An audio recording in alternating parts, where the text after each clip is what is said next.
Olá pessoal, a gente está aqui continuando o conjunto, né, de aulas que estou preparando para a disciplina de processamento digital de sinais, certo? E aí na sequência, né, a gente vê um pouco sobre como funciona o que é um sinal, né, como é que é a classificação de um sinal, o que é um sinal discreto, como é que a gente classifica uma sequência discreta, né? E aí tem várias maneiras de representação também de sequências que a gente viu, como fazer algumas coisas no utilizando o Octave, e aí a gente passou por um momento onde a gente falou e tentou se aprofundar um pouco mais nas questões relacionadas às equações e a diferença, né? Então a gente viu essas equações, viu como resolver as equações, encontrar a solução dessas equações. E essa resolução que a gente fez foi uma particularização, certo, para os sistemas discretos e lineares invariantes no tempo. Então, a gente não pode estender aquele caso para o caso geral, mas mesmo assim, os sistemas lineares invariantes no tempo resolvem boa parte dos problemas que a gente vai precisar. E aí, agora a nossa análise vai dar uma mudança de perspectiva, certo? E a gente vai começar a fazer uma análise no domínio da frequência, certo? Ali a gente estava representando sinais no tempo. Obviamente, quando a gente olha a equação de diferença, a gente pode encontrar a solução geral e aí visualizar gráfico de saída e tudo mais, mas existem formas mais que vão ajudar a gente a fazer análise sobre os sistemas discretos, sobre aquelas equações a diferença lineares e que vão ajudar a gente a visualizar os resultados de uma maneira diferente, de uma maneira que a gente possa fazer o uso, né, um melhor uso das informações, dos dados que a gente receber e, enfim, essa seria teoricamente a análise no domínio da frequência.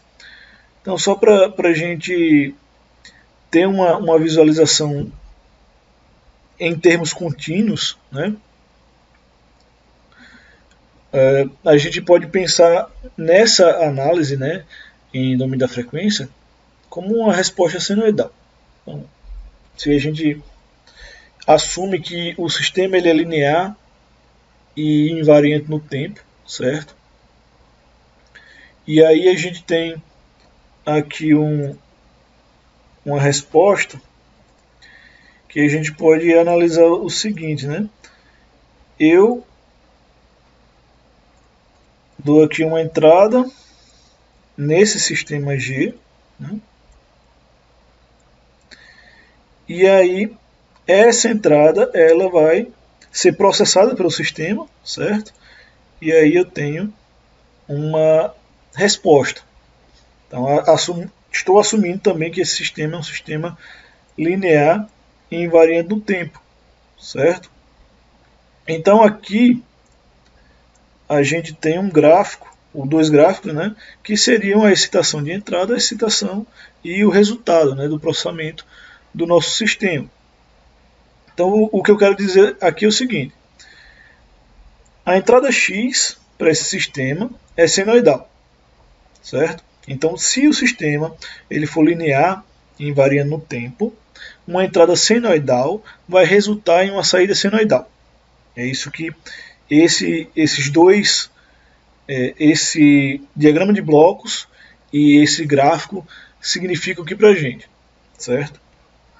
Então, uma vez que eu dou uma entrada senoidal e a saída é senoidal, é interessante eu saber o que muda em relação, né, à senoide de entrada e à senoide de saída. Então, o que muda, né, na entrada e na saída são a amplitude que está simbolizada aqui, certo? Então vocês podem perceber aqui que a amplitude do sinal de entrada é diferente da amplitude do sinal de saída. Eu não estou dizendo que é maior ou menor, é diferente. A amplitude ela vai mudar, certo? E outra coisa que também vai mudar aqui no nosso sinal, vocês podem perceber aqui, certo? É o ângulo de início do sinal. Então o gráfico vermelho começa no grau 0 e o gráfico azul está começando ali em menos 90. Né? Então são essas duas coisas que vão mudar. Então se eu colocar um sinal de entrada x aqui num sistema linear invariando o tempo, eu vou obter um sinal de saída, certo? Onde possivelmente eu vou ter variações na magnitude, amplitude do sinal e na fase. Magnitude e fase. São essas duas coisas que vão variar. E a frequência? A frequência ela não vai variar se eu não variar a frequência de entrada.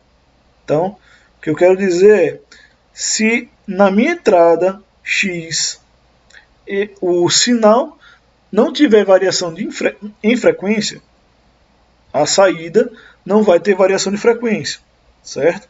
Agora, se eu variar a frequência na entrada, eu vou variar a frequência de saída. E o interessante aqui é que, como eu falei, né, magnitude e fase vão variar. E essa magnitude e fase, essas duas variáveis aí, elas são uma função da frequência. Então, conforme eu vou variando a frequência do sinal de entrada, obviamente o sinal de saída vai tender, no estado estacionário, a ficar com a mesma frequência da entrada, certo? Só que, por exemplo, para a frequência de 1 Hz, eu vou ter um conjunto magnitude-fase. Para uma outra frequência de 10 Hz, por exemplo, eu vou ter outro conjunto magnitude-fase. Ou posso ter um outro conjunto magnitude-fase. Ou seja, a minha magnitude-fase são uma função da frequência de entrada, certo? A frequência de entrada e saída, né, que vão ser as mesmas nesse contexto. Então aqui, um sistema LIT, né, linear invariando no tempo, ou time invariant, submetido a uma excitação senoidal, terá como resposta, em regime estacionário, um sinal também senoidal da mesma frequência, certo? A amplitude e o ângulo do sinal de saída são, em geral, diferentes do sinal de entrada. Então são essas duas coisas que a gente está olhando aqui, amplitude, né, magnitude, e a fase ou ângulo de saída. Então, resposta em regime estacionário, né? Basicamente a gente pode variar a frequência do sinal de entrada ao longo de uma faixa de interesse e estudar a resposta resultante. Então isso aqui, por exemplo, a gente pode gerar um diagrama de Bode, por exemplo, e aí eu vario a frequência de entrada e eu tenho a função, né, ou os dados de magnitude e fase da saída para cada frequência que eu coloquei na entrada, que é uma coisa que eu expliquei agora há pouco. Né? E aí a resposta em frequência pode ser obtida experimentalmente. Então, se você chegar lá e botar um gerador de função, você pode jogar em qualquer sistema, inclusive um sistema digital, certo? Você pode botar as equações da diferença no seu microcontrolador, jogar o sinal do osciloscópio, do gerador de função, dentro na entrada do conversor analógico digital, por exemplo, processar internamente no seu dispositivo digital e jogar como resultado, né, um sinal digital. Aí você manda para o conversor digital analógico, né, do próprio microcontrolador, por exemplo, o ESP32 faz isso tranquilamente, as duas etapas, e aí você coleta o resultado da saída no seu amplificador operacional. Então é uma coisa que você pode fazer experimentalmente, certo? Com qualquer sistema, sei lá, elétrico, Então é mais fácil fazer com o sistema elétrico, né? Porque você bota resistor, capacitor, indutor e você vai poder jogar eletricamente, gerar eletricamente os sinais, tem mais controle. Mas não quer dizer que você não possa estender para sistemas mecânicos, sei lá, hidráulicos, térmicos. O princípio ele pode ser estendido para qualquer sistema, certo? Real ou digital, enfim, e você vai obter, né, uma resposta em frequência desse sistema se você utilizar esse princípio, certo? Obviamente a análise matemática vai mudar em relação aos gráficos obtidos e outras coisas e o que a gente pode ou não fazer, mas em geral esse experimento aqui é possível ser feito em sistemas digitais analógicos. Então, para o caso discreto, né, a gente também tem algumas considerações a fazer. Né? Qualquer sequência discreta X pode ser escrita como uma soma de senoides de frequências apropriadas, com algumas restrições. Certo? Então, essa decomposição ela vai permitir modificar o domínio da representação do sinal. Certo? Então, a ideia, né, é que a gente tenha uma ferramenta matemática que permita pegar uma sequência que esteja no domínio do tempo, certo? Ou seja, uma função lá, o n nessa sequência ali é uma função do tempo, porque se você parar para lembrar lá, né, isso aqui pode ter sido obtido a partir de um sinal contínuo t, que é uma função do período de amostragem, né? Aqui.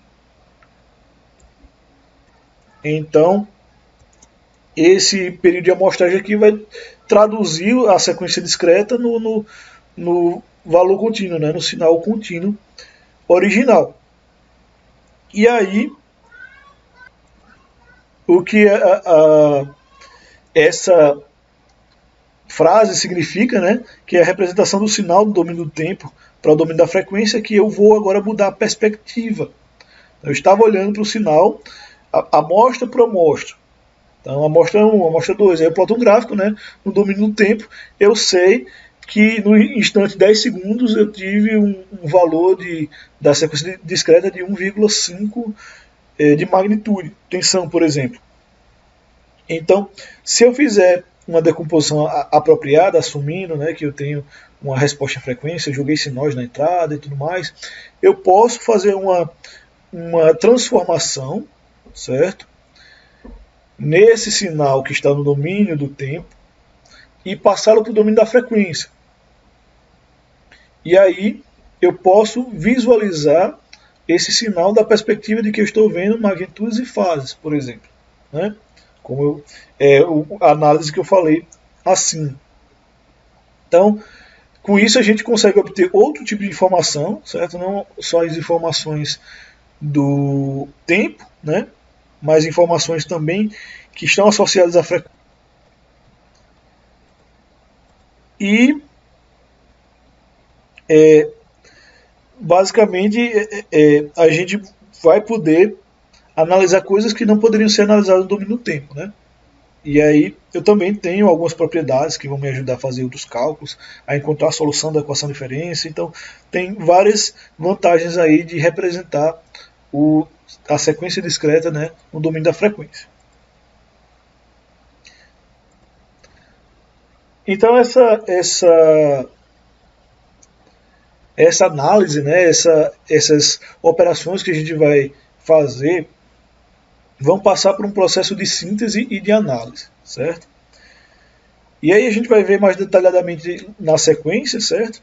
Por enquanto eu só estou tentando trazer uma visão geral, mas um sinal ele é sintetizado, né? Começando com a senoide de baixa frequência, e aí eu vou adicionando senoides de frequências mais altas, né?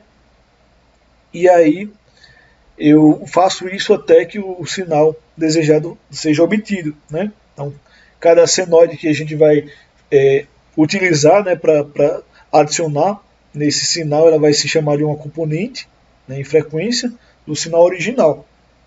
E aí o processo de obtenção de cada uma dessas senoides a gente vai chamar de análise, certo? E a reconstrução do sinal a partir da soma de senoides a gente vai chamar de síntese.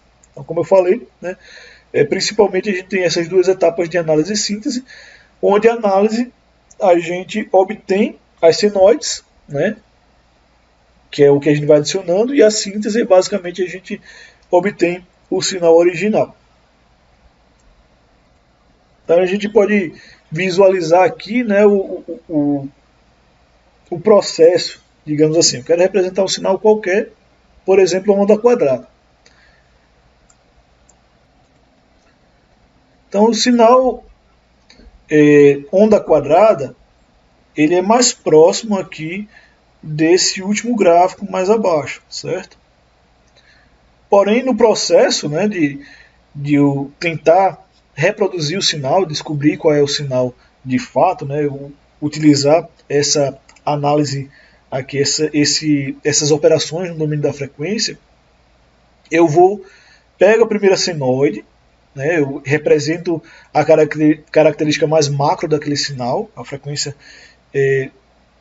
maior, né, o que mais representativa do sinal completo. Aí eu aqui, não sei se dá para perceber, eu tenho uma segunda frequência, né? Você tem um sinal maior, que é esse pontilhado aqui em cima, né? E eu tenho um sinal menor aqui, que é esse outro sinal tracejado. E aí a soma desses dois sinais, né, dá esse sinal da linha mais escura. Então, eu fiz a soma dos dois sinais, agora tem um sinal, mais uma frequência, que agora eu represento melhor a minha onda quadrada. E aí eu vou, né, somar mais um outro sinal com uma frequência diferente, de maneira que agora o sinal novo, né, o sinal inteiro aqui, que é a soma dos três sinais, ele vai ser mais próximo da onda quadrada. E eu somo outra frequência, outro sinal com outra frequência, e aí, uma hora, né, somando frequências suficientes, eu tenho o sinal original, que seria a onda quadrada, por exemplo. Então, basicamente, esse é o processo, né, que a gente está tentando equacionar, criar uma operação para fazer isso, né? Então, coisas que a gente consegue, né, com a resposta de frequência, por exemplo, saber qual é a frequência do ruído que está contaminando o sinal. Como é que eu separo o sinal do ruído? Ruído, para quem ainda não entendeu o conceito, né, é basicamente tudo aquilo que eu não quero do meu sinal. Então eu quero, por exemplo, saber qual é a relação entre a temperatura e a potência do ar-condicionado. Estou usando um ar-condicionado inverter e eu quero saber a relação de entrada e saída. Então, os sistemas de temperatura são lentos. Se eles são lentos, significa que a constante do tempo, ou a frequência mais importante, né, desse sinal, vai ser uma frequência, o sinal, né, ele vai ter um tempo longo, sei lá, ele vai demorar 10 minutos para gelar a sala, ou 5 minutos, dependendo da potência, né, do ar-condicionado e do tamanho da sala. Então, esse tempo, que está associado também na frequência, né, que estará associado à frequência do sinal e tudo mais, ele tem uma frequência, ou um conjunto de frequências específicas. E aí o que não forem essas frequências, a gente vai entender como ruído, né? Também tem efeito de eco e outras coisas que a gente também pode usar essa resposta em frequência para poder remover esses sinais, por exemplo, do ruído, do eco. Então, eu extraio características importantes. Até para fazer outras coisas também, como, sei lá, a gente tem um mecanismo natural de conseguir saber quando duas pessoas estão falando qual é a voz de uma pessoa e qual é a voz de outra pessoa, né? A gente faz uma decomposição entre duas vozes. Então, coisas assim são mais possíveis quando a gente analisa a frequência, analisa outros aspectos, né, do sinal. Então, uma vez que eu consigo detectar o que é ruído, o que é eco, o que é sinal que eu realmente quero, eu posso atenuar as frequências indesejadas, remover, né, tentar remover o ruído, amplificar outras características. O sinal veio com uma potência muito baixa, será que eu consigo fazer uma análise desse sinal? Por exemplo, telecomunicação, o celular recebe o sinal, e aí eu estou, mesmo estando próximo ou longe da torre de transmissão de sinal, Wi-Fi, 3G, sei lá, eu consigo ainda pegar a comunicação, né? Obviamente, se o sinal for baixo demais, eu não consigo fazer a separação sinal ruído e amplificação. Mas eu consigo modular, digamos assim, eu consigo manter o celular com comunicação mesmo me afastando da torre de transmissão e tendo uma potência mais baixa. Então o que eu estou fazendo ali é sabendo que a frequência está sendo enviada, né, o sinal está sendo enviado, e eu vou amplificando ou atenuando aquela frequência para que o celular consiga processar a voz, a informação, os dados, de uma maneira que a gente consiga transformá-lo em digital, por exemplo. Então esse método que a gente quer detalhar aqui, né, que passa pela análise e síntese de sinais no domínio da frequência, a gente vai chamar aqui de transformada de Fourier, certo? E ele é adequado para que a gente consiga estudar sinais não periódicos e limitados no tempo. Então, se eu tiver aqui um sinal qualquer, né, praticamente, eu tenho um sinal infinito aí, que ele não é periódico, enfim, também pode-se fazer extensões periódicas com alguma outra abordagem, que seria a série Fourier. Então, a transformada de Fourier vai ser adequada para os sinais não periódicos limitados no tempo, né? E os sinais que se estendem no domínio do tempo discretos, certo? Então, nesse caso mesmo que nem todas as amostras sejam definidas, né? E aí também a gente pode utilizar a série de Fourier para analisar computacionalmente sinais limitados no tempo, né? Sinais periódicos, por exemplo. Então, eu vou finalizar a primeira parte do vídeo sobre resposta em frequência, e aí na sequência a gente vai andando falando sobre essas análises em frequência, certo? Então fica aí para o próximo vídeo.